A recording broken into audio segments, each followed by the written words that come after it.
Everything there? We love you guys. We like each other. Yeah. Come on in.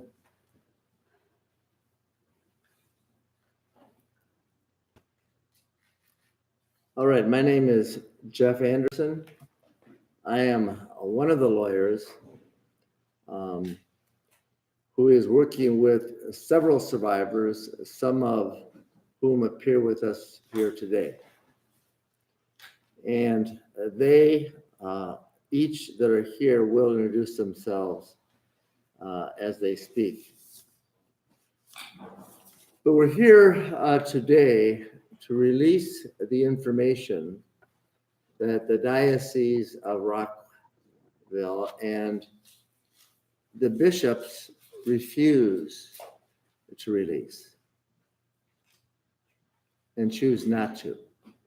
And so today we have both posted on our website and are releasing the Anderson report.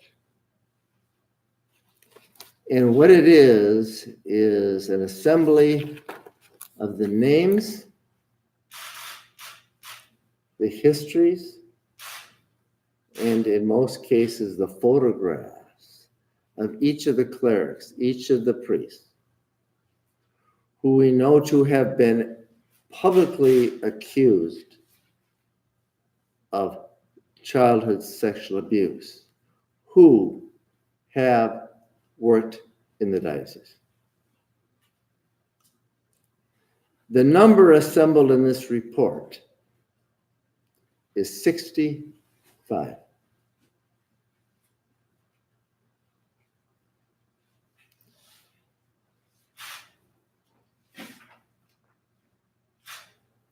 The alarming thing among many alarming things is that this data and these names had never been released on a list or in any comprehensive way by the Diocese of Rockville, by the bishop, because they chose not to. They've had these names. They've held these names. They've had these histories. They've had this information. They've held it and kept it largely secret. So we're here to release what we can discern and find that has been publicly released. And how many more there are that have violated children in the diocese, who are priests and who are predators and may be, we don't actually know. But we know today, standing with these courageous survivors and advocates, this is what needs to be done. We do know that in 2002 and 2003, the Rockville Centre report, and that there was a report released by the Suffolk County grand jury. And we do know that not one priest in the diocese who knew about these criminal acts reported them. That's the grand jury report. We do know that the grand jury concluded there's a history in the Diocese of Rockville Centre that shows the institution is incapable of properly handling sexual abuse of children by their priests. We do know they conceived and agreed to a plan using deception and intimidation. We know these things because they were found. And we know these things about what's in this report because this is public information. What we don't know is how many more there are and what their histories truly are, and how many more kids are at risk. And we know also that in the bishop's payment plan called the Independent Compensation Review Program, IRCP. It appears that some 300 claims were made or so by the diocese reports, and that it appears that 221 of them have been paid. That means that diocese, through its plan, paid survivors 220 of those survivors. What we know is a part of that plan to pay them, the secrets remain kept. The identities of the offenders were never known or revealed. So the true numbers of survivors that are out there by these offenders that we know about and have been reported to have been public, and the others that they know about are yet to be known. So we sound the alarm because this is the last and only diocese in the state of New York that has not released some kind of list. And so we urge them to stand up, speak truth, but we know they haven't. So we have no confidence they will, and why we stand with survivors here today. So Steve Werner, please step forward, introduce yourself, and tell us what caused you to stand with us today, and why we stand together. So as Jeff said, my name is Steve Werner. I thank you for the time to be able to come up and tell a little bit of my story. The reason I'm here today is a continuing effort to make sure that we expose the truth of what's gone on, at least with regards to me. The predator that, the priest that was a predator in my case was not exposed by the diocese in any way prior to me coming forward. I came forward about a year ago, a little over a year ago, with the intention of hoping that others that were abused by him would also come forward. In the end, I think there were 7 of us that filed claims with the IRCP that were able to come forward. I'm fairly confident there were others that still don't feel they're able to come forward.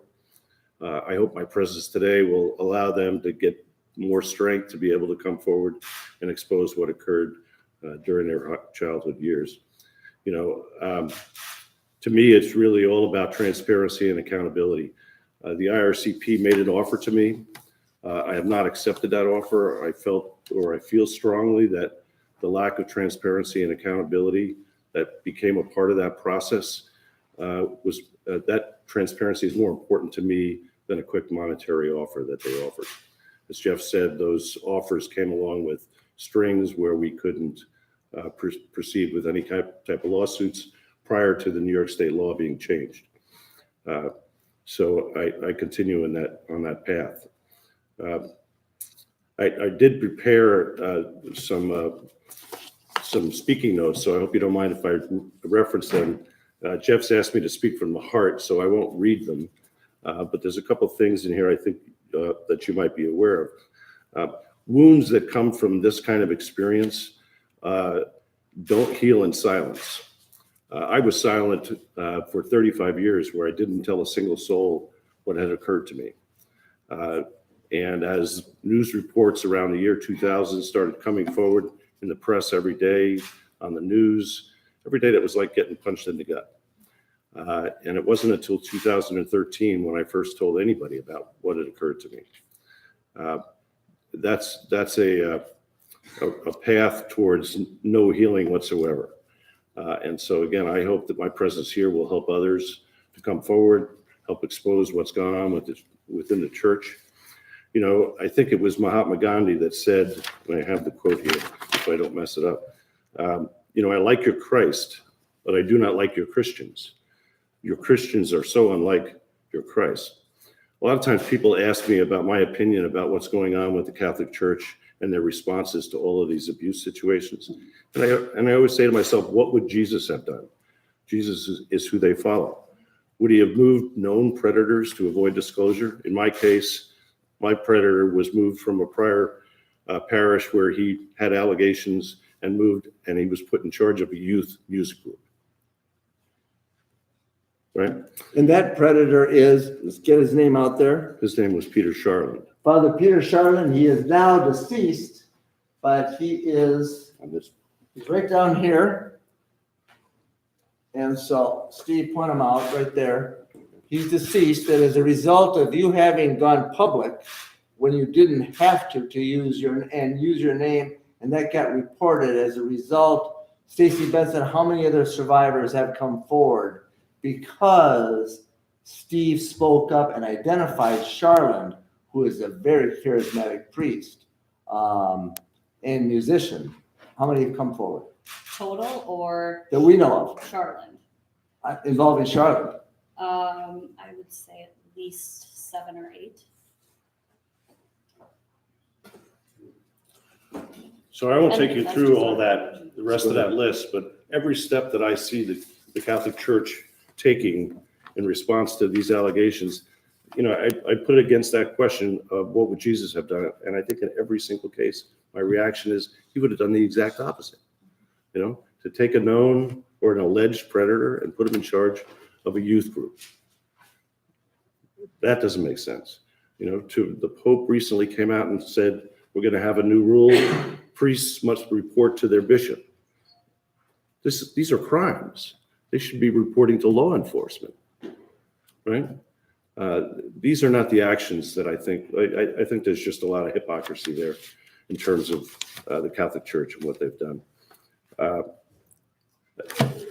Unless you have other things you'd like me to cover. Steve, you mentioned that you went through the IRCP plan, that is the diocese plan, and you found it unacceptable because the name of Charland would not have been made known, correct? If you had accepted the money that they had offered, correct? Correct.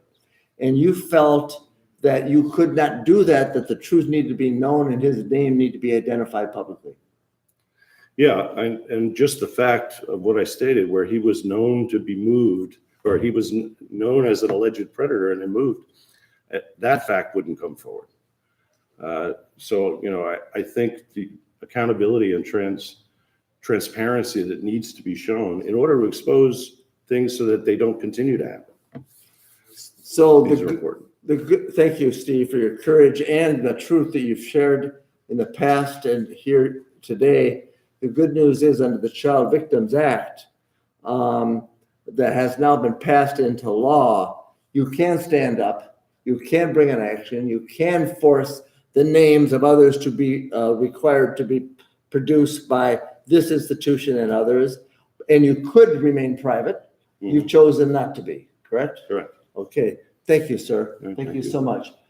Brady Farrell, please step forward, identify yourself, and tell us what brings you among us today. Good day. My name is Bridie Farrell. I'm co-founder of New York Loves Kids. I too, like Steve, am a survivor of child sexual abuse. My abuse took place primarily in the state of New York. And until recently, of the work of Jeff Anderson Associates and so many advocates across the state, I too had been barred from moving forward against my abuser. But with the passage of the Child Victims Act, we now have an opportunity to come forward and identify both the abusers and the institutions that facilitated this abuse. My abuse took place in 1997. My abuser was named in 1990. So it's the same situation. This is not, we up here are not anti-Catholic, we are anti-crime. And that this is an idea of cleaning out the institutions that are youth-serving organizations and helping them to better address the mission and serve the children that they are set up to help. Thank you, Brady. And also, we have, in addition to our law firm, Jeff Anderson Associates, we have a law firm with whom we have associated, which is Robbins Kaplan. And they're a big firm here in New York, in addition to our office here in New York, and they've come to join with us in this effort to protect kids and expose the truth. And Nahid, why don't you just step forward, introduce yourself, and tell us what brings you and your firm among us here today. Good morning. My name is Nahid Sheikh, and I'm an attorney in the New York office of Robbins Kaplan. We've partnered with Jeff Anderson and Associates to hopefully combat this type of terrible, despicable behavior and prevent further crimes from happening to young people. I grew up right here in Long Island, so this kind of behavior has really hit home for me. And I just want to be at the forefront with this team, this very powerful team, to combat this type of despicable, disgusting behavior. And having grown up in this area and then having started to work with this, you and your firm, and having seen what we now are excavating, and seen that, how have you reacted to that? And what does it make you feel and see? Well, I grew up with people that went to these churches in this diocese. This is my hometown. This is my home. And just seeing how pervasive the secrets and the lies are and the cover up, it's honestly alarming and outraging. Thank you. We're glad to have your team join us. Thank you. Trusha Goff, you are a lawyer. Step forward, and you're managing our New York office here in New York. Tell us what you think needs to be said and known, and I'll say it right now. This is the dirty diocese.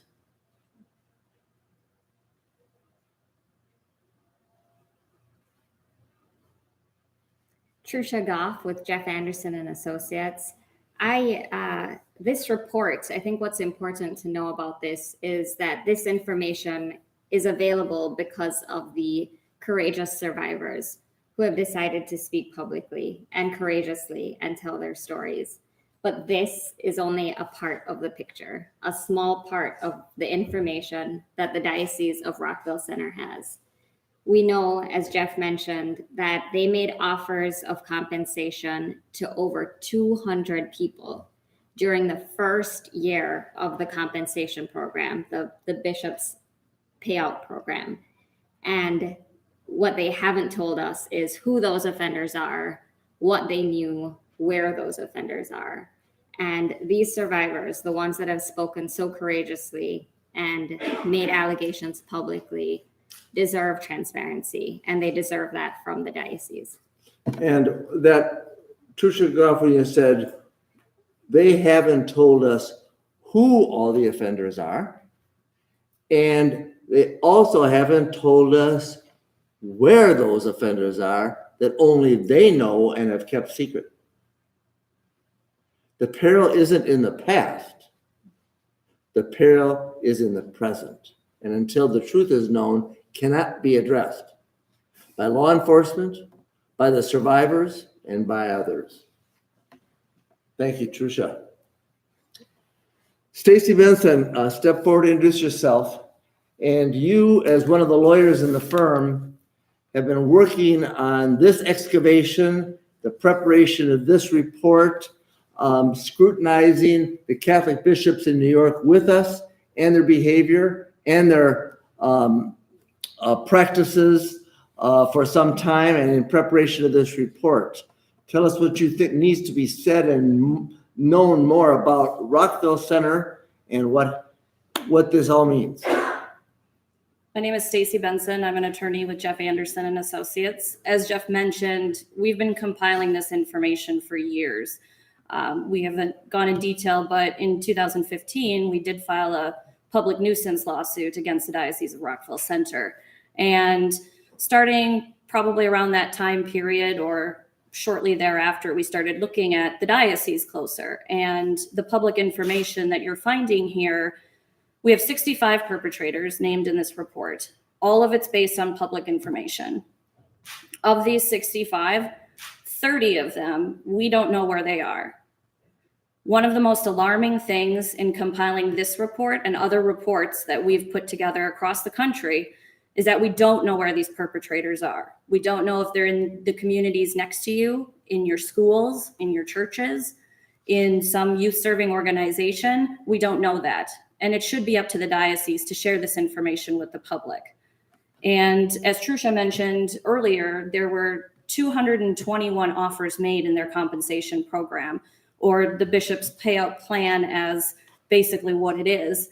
And not only were 221 offers made, but they received at least 293 reports. And that was as of September of 2018. So how many more are there? Their compensation plan or program just closed on Friday. So we'd like to know who was named in those as a perpetrator in those plans, who received offers, and if they did receive offers and accepted them, then those names or survivors, those names should be put out there. So in not knowing where these predators are, to us, that is a public safety imperative, and the diocese needs to provide that information. I also need to say, stay up here, Stacy, and Steve coming up here. Since the 1980s, the practices of the Catholic bishops in New York and in Rockville Centre have been well known to us and to me and to the survivors with whom I've been working since the 1980s. But in New York, we and the survivors, every time we tried to expose an offender and or a practice, were thrown out of court by the statute of limitations. That has changed. And there is now a time for truth. And a time under the Child Victims Act in New York that is now in effect, that gives survivors the opportunity to come forward anonymously as Jane Doe, as John Doe, not as Steve Warner, but as Jane Doe and as John Doe, and have their truth known, believed, affirmed, and do something to protect other kids. And to be a part of excavating the painful truth of the peril that is past and present. That is the good news. The bad news is the practices of the Catholic Diocese in Rockville Centre and this current bishop and past bishops are perilous and dangerous because they are secret keepers. Sexual abuse happens in secrecy. It is a crime of secrecy, and those that enable it and keep it secret are complicit in the crime. So thank you to Steve Warner and all the survivors who have had the courage to stand up and speak out, share their secret with us.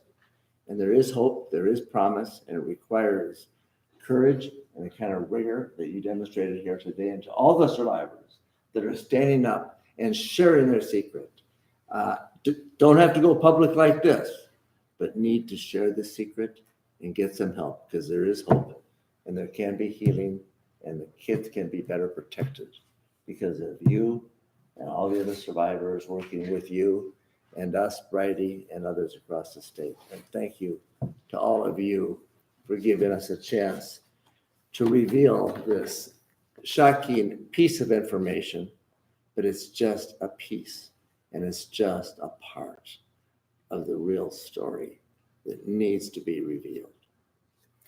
Jeff, could I say one more thing? Sure, please. You know, we use the word survivors today a lot. I'd like to impress upon you what that means, right? I'm in recovery from long-term addiction to alcohol and drugs. I think a lot of that in the treatment that I've been through can be attributed directly to what happened to me as a child. I'm also currently in treatment for PTSD. That's a very common reaction to sexual abuse in a childhood environment. People that are suffering in silence today, these are things that take a lot of work and a lot of effort and a lot of time to heal. Silence doesn't take care of it, right? The silence of the church.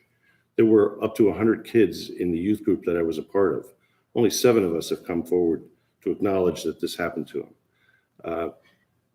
That priest went on to become a childhood counselor once he left the parish. No one has ever gone after the other rest of the 100 kids that were in that group to say, did anything happen to you? Do you need our help? You know, no one from the church has ever called me to say, I'm sorry for what happened. What can we do to help you? Instead, I hear from lawyers, one of which is a non-practicing Catholic, the other is a practicing Jew. Do you get the irony in that, right? But nothing from the church to say, we acknowledge this happened to you. What can we do to help you? There's plenty that they could be doing by exposing these facts that Jeff is talking about, to be able to help people that are currently suffering in silence. So I urge you to contemplate that. Thank you. Thank you all. Thank you for staying with us for the truth. And to the survivors, there is hope and there is promise and there is light and there is so much work to do. And today is just the beginning. Thanks. Thank you. Stacey. Thank you all. Yeah, let's take some questions. Steve, come on. Well, so you're doing this partly because the diocese is refusing to release their list of accused priests? What's your reaction to the diocese refusing to release that list? Well, we're doing this because the diocese has not released the list of those they deemed credibly accused or those that have been accused either. And because they have been silent and refused to release this information, we researched rigorously every priest that could be identified that worked in this diocese who has been publicly accused of childhood sexual abuse. Accused. And we're releasing this because we've identified 65. And that's why. They haven't. We had to. So these 65 alleged perpetrators, this is all public information that you gleaned and gathered and put together. Yes, these are all, this is all public information. These are priests who have been worked in the Diocese of Rockville Centre, who have been assigned in the Diocese of Rockville Centre, who at one time or another have been publicly accused of childhood sexual abuse. And so we then use all the data posted on Bishop Accountability, a comprehensive database that's been in existence for a long time. And then in addition to Bishop Accountability, we combed all public sources to determine what names, what identities, and what priests that have worked in Rockville Centre have been publicly accused. And we publish the Anderson list with the purpose of identifying the information the public needs to know. Because as one of the speakers said, we don't know where these people are. And we don't know if they're our next door neighbors or in our daycare centers or where they are. And even if they're deceased in the case of Charland, the reality is there are a lot of survivors of Charland and others who are suffering in silence thinking they're the only ones. And this gives them an opportunity to know they're not alone. And they can come forward and be believed the way you feel believed, Steve, and do something about it that the law never allowed them to. Any other questions? How many of these 65 priests have been newly accused? The question is, how many have been newly accused? There is one name in here, Hein, that has never been seen or revealed publicly before the publication of this report. And so that's H-E-I-N. And there may be more, but from the public data that we were able to discern, we've never seen that name before. But because we encountered him as an Irish Christian brother, is that right, Stacy? No, he's a diocesan priest. Okay, tell us how we got that name. This name was obtained from a survivor that was part of the Independent Reconciliation and Compensation Program. The survivor came forward courageously, made a report to the diocese, and went through the process of the compensation program, and was ultimately offered a settlement through the process and accepted it. And by that survivor having accepted it, who worked with us, it was his choice to do that, but our choice to make sure, with his permission, to make sure that name gets revealed. Because under the bishop's payout plan, those names don't get revealed to all those 200 and plus survivors, abused by how many more perpetrators we don't know, never get revealed. So that is a name that came to us through that plan. Thus, we feel the imperative to release that today. And as we get more names, as we work with survivors, working through the legal process, we will make these names known on a rolling basis as we continue to have them revealed to us by the survivors and as a result of our own investigations that we do continuously in this area. Final question. I believe that you mentioned that the compensation program closed Friday. Yes. Are you asking for the diocese to release its list of perpetrators on that list, that were on that list, other than the 65 that you have up right now? Absolutely. Yes. Yes, Can you today, go into that? yeah, today we are urging, we are demanding, we are begging the Catholic Bishop of Rockville Centre to release immediately, today, that list that he and only he has in his office at his chancery of all the priests that he and the Diocese of Rockville Centre have already deemed and determined to be credibly accused. There is a list. They have it. And there is no good reason in God's earth to not release it now. We also invite the bishop to also identify others that have been reported to have been accused of sexual abuse under investigation, because the community needs to know. We also invite the bishop to release the histories of those that they know to be credibly accused, just as we assembled them here, because where they worked and where they taught and where they acted as priests and accused perpetrators also needs to be known. So we invite, we implore, we beg and demand the bishop step up and into the light and tell the truth about what they know. And that's the beginning. Thank you I all. had a question about, so Final question. you have a lot of names up here. A lot of them, some of them are from the Suffolk County Grand Jury report that's been pretty well established. Stephen Warner's case and Father Charland, that was pretty well established. But there's some other cases out there, like you got Bishop McGann thrown in there. Now, in that case, how much did you really investigate that? Because my understanding is that it was two women, we don't know their names, the lawyer didn't even know what towns they're from. They claim the bishop did this in front of a whole bunch of other people, he abused these girls. It sounds like a kind of far-fetched story. Is it fair to include those cases in this report, along with other cases that are quite well established? Well, the report that we released today can only identify the priests that worked in the Diocese of Rockville Centre and who have been publicly accused of childhood sexual abuse. And the diocese itself knows more about that. But what we do know is that there have been public accusations, and we need to identify that.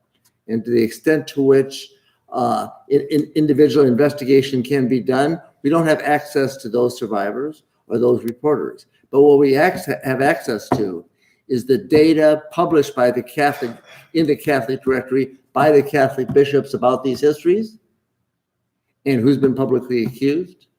And we have to err on the side of the protection of the kids and not the privacy of the bishops or the perpetrators.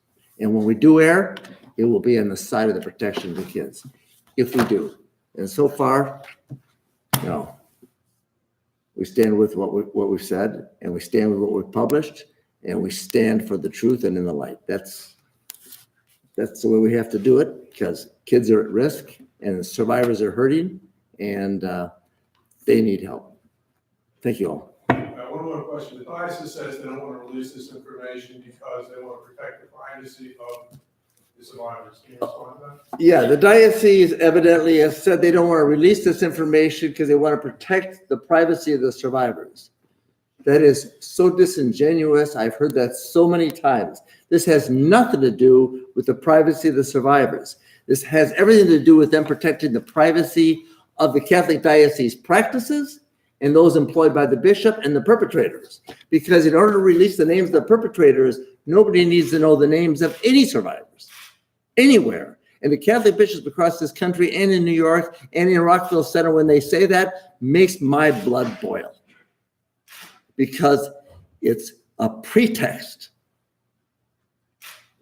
for complicity, deceit, deception, intimidation, and deception. That's just unacceptable. And outrageous. Thank you all. Jeff, one more question. Yes. The diocese of the church also says that they've cleaned up their acts. It's all this stuff happened with the Dallas charter. Can you respond to that? So when the diocese, or if the diocese says they have cleaned up their act since the diocese charter, why would it the grand jury would find? The charter was 2002. Why would the grand jury find in 2003 they were incapable of doing that? And then why, if they say they've cleaned up their act, they haven't come clean with the names? They haven't come clean with the histories. They haven't come clean with the pictures. They haven't come clean with anything that they know about what's been going on here. Nothing. And for them to say that is pretty audacious. Well, part of the. What's your reaction? Steve, what's your reaction as a survivor? Come on up. I want to hear this. The diocese says they've come clean since the charter and the grand jury report. You're a survivor. What's your reaction to that kind of thing that the diocese or the Catholic bishops here is claiming publicly? Earlier, I told you about my reaction to this kind of thing is typically what would Jesus have done? You know, again, this is a great example. This is not what he would have done. It's very typical for survivors to think they were the only one, right? They sit alone with the guilt and shame of they were the only one. You know, in my case, 7 others came forward to say they thought they were the only one. You know, we have to have truth and we have to have transparency to help the survivors and to make sure it doesn't happen again. If they're making these errors each step of the way, what's to say it's not going to happen today? I don't have any confidence. Do you, Jeff? No, and having heard some of the statements that were just told to me by what you said the Catholic diocese said here makes me even more alarmed than when I came in here this morning having assembled all this data. So. Well, I think a big piece of that too is the Suffolk County Grand Jury report identified, you know, by alphabet. It was largely up to the media to piece that together, right? And there's still 8 unknown names in that grand jury report. So who are those people and why is it up to everybody in this room here today to put that out? I mean, it's a rhetorical question. Thank you all. Thank you, guys.